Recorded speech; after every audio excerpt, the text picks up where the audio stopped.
Hello, my name is Mick Lynch, and I'm the director of the Old Tyme Radio Show, which we do most of the time the third Monday at Middle Ridge. Boy, I'm in Idlewild now. You know, I came up here in 2000, well, 99 actually. I spent 40 years as an editor and director and doing some acting, not on television, but in theater and stuff in LA. And my father was a radio actor, and my mother was too, and before, you know, she had a lot of kids. Of course, in those days, the woman had to give up her acting career so she could raise babies. My brother was a Shakespearean actor. You know, so all kinds of that in my family. So it was kind of an easy thing for me to fall into this when Christina decided to leave, and I got to thank Christina for starting this. It was kind of fun. The idea of doing old radio shows actually came out of her brain. And she left, and we decided, let's see if we can come up with something. So we had a meeting right where I'm sitting right now, and talked it over, and let's all bring a script next time. Let's gather next week, and I was the only one that had a script worth doing. So it was a Damon Runyon, and you know, we found a group who was still interested in doing it, and now we've just multiplied into kind of a repertory company. You know, we have maybe totally 15 actors that we don't use them in every show, obviously, but you know, I came out of a story background, you know, and I also was a writer, and so when it came time to look for scripts, and it was a memory that wasn't hard to reach for me. So, but I love it. I think that's what I love most. You know, Larry and I we're a great partnership. He's kind of the left brain, and I'm the right brain. You know, I love finding stories, and the story, for instance, what we're doing this month is an old Gunsmoke radio show, and I hated the ending. You know, I thought, the show works. But really, that's the way they ended it. So I rewrote the ending, and that happens very often, you know, and I'll add characters. I added 2 characters in this show, and I add characters very much, and it's a fun thing for me to make the story work better. So, you know, we've been turning out crowds. It's amazing, you know, how Idlewild has supported us, and they put it on their calendar, and they show up, and, you know, it's a good time for all. So you know, it's each month I have something, a new idea to look forward to. We were going to do a Walt Whitman, which is kind of a patriotic thing. There's a writer that Justin actually turned me on to, Norman Corwin, who did radio shows in the 40s and 50s and 60s and 70s, I think. And he just died recently as 103, and I think his father was 106 when he died. So Norman was you know, one of those long-lived people, and he did a show about the Statue of Liberty, which we did, I think it was in June, and it had a real strong message, you know, what this country is about, basically, you know, our principles. And then he did another one that I really liked about Walt Whitman's poetry, and he crafted it in a way where Walt was basically, you know, this was during the Civil War and right after the Civil War. So the piece that we're going to do, another piece by Norman Corwin, based on the poetry of Walt Whitman, and Walt was very conscious of what America is about. A lot of his poetry was strongly patriotic, because it was right after, I guess, and during the Civil War that he wrote a lot of his stuff. So it's very applicable. So they moved it when Norman did the show. It was 1940, and the Second World War was going on. So we're going to do it anyway, and all the principles apply. So I think it's wonderful material. So I was going to do that in October before the election. I just, you know, basically to make that statement about who we all are. But I decided to do more of a Halloween-y show, or a little scary show for October, and doing the Norman Corwin in November. So Agatha Christie wrote some Perot things, but she also wrote some one-acts, and I found one in a book, and it's very interesting because Larry can take the hard text and give us a script. So we're a great pair that way. He does all the stuff I hate to do. Years ago, when I was a film editor, I had an assistant do all the technical stuff, and I would just cut the film. So my head works that way. I'm so glad, that we get to do this thing together, because he takes care of all the things I can't do, and I take care of all the things he can't do. So it's a good deal. So the Agatha Christie will be a little bit of a spook for the Halloween season. And then, I tried to stay one script ahead. So while we're doing one, I want to know what the next one will be, and find out who's available, and I love casting it. Who's got the temperament, the voice, and all of our cast members. Some have had more experience than others, but all of them are growing. So that's a fun thing, and they're all in, which is also a fun thing. I don't have to, it's not like pulling teeth. Everybody's into playing the different parts, and every month it's a different part, and sometimes they won't be in that show because we only have so many parts in a script.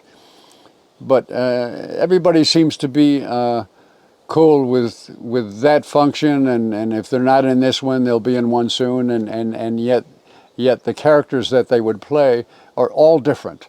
We wear costumes, and I was talking to my wife Melissa last night about how the women in this particular, the last couple of shows, they're really into the bonnets and the dresses, and trying to look proper for the particular part. So it's a lot of fun. And I don't know. It just seems to be to find a natural. The legs are natural now, so it's moving well, and it's really a lot of fun, and the town seems to enjoy it. So I am Larry Kawano, the manager of Old Tyme Radio, the troupe that recreates old radio shows. And I think we've been doing it for like 3.5 years now.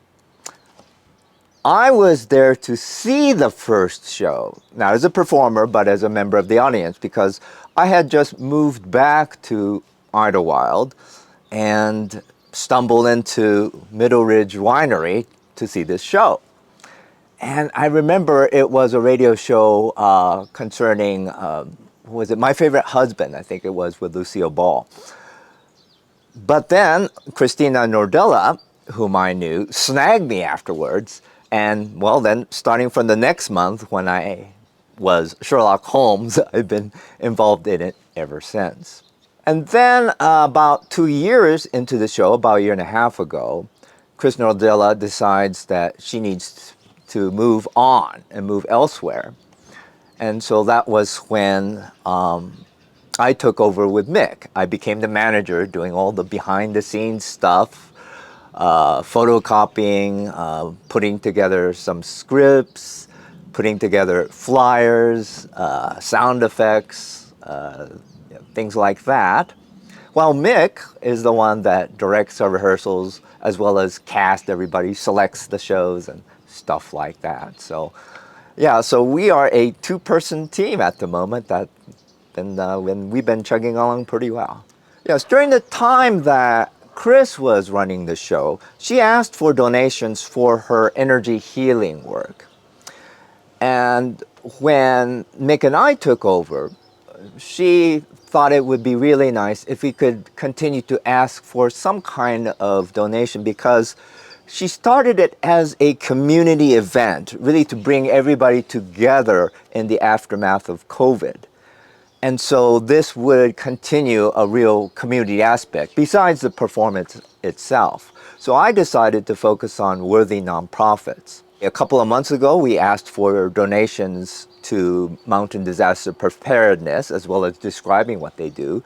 Last month, it was the Idlewild Area Historical Society. This month, it will be Spirit Mountain. Next month, it will be the Idlewild Community Fund. So it's really nice, and they're delighted. They can show up at the show and talk about themselves and sometimes get new members while getting some donations. Chris really set the scene with a number of these things. So she was the one that decided that the audience was going to be a big part of the show. And she passed out free kazoos and had someone put up a big sheet indicating when the audience was supposed to boo or sing along or something like that. And I've continued to do that as well, because it's really neat to have the audience engaged as an additional character in our play. Another thing she was doing at the time was to create sounds. It's a radio show after all, so you want all the appropriate sounds and stuff. She did more of the live Foley kind of stuff. Right now, at least, I use sound files, which I engage. And it is a big task to gather up all the sound files. So sometimes I rely on extracting them from like YouTube to get just the right sound. So mix a few different sounds together and get the right sound. Also, at times, I extract it from the actual radio telecast, and then I use AI stuff to be able to do that. And I also use AI stuff for other issues as well. For example, there is a website that has a lot of old radio show scripts, which is good. But sometimes it's hard to get the script. At times, all we have is the recording. Well, the AI can extract the text from the script. Or maybe we do have the script except it's in image form. So we have to convert the image into text that I could edit. So AI comes in handy, and also with the recording, I can take the recording of the radio show and separate the voice from the sound effects and the music so that I can use the music and the sound effects for our purposes. Plus, continuing with the AI, AI helps me when I produce our publicity posters. Because what I like to do is to take the actual posters from the old show and replace the faces of the original actors. In this case, it's William Conrad. He was Matt Dillon for Gunsmoke for the radio series. And I replaced it with the face of Paul Carman, who's our member of cast who's in that role this time. And with AI, it was so easy. So yeah, that's the kind of stuff I do. So we try to target the day of our show to be the third Monday of every month. Maybe not every single month. We didn't do a show for January, but yeah, we've been keeping it going month after month. And so that people can expect when the show is, we try to target the third month. But depending on people's availability, that doesn't always work out. So for our show this month, it's going to be the fourth Monday. But in that case, we try to alert everybody that, yeah, things are a little different this month. And speaking of our cast, we do have a rotating cast. So there are people we count on for different roles. So we have different people in the starring roles. Then some people are gone for a few months, but then a new face appears. So it feels pretty fresh every time.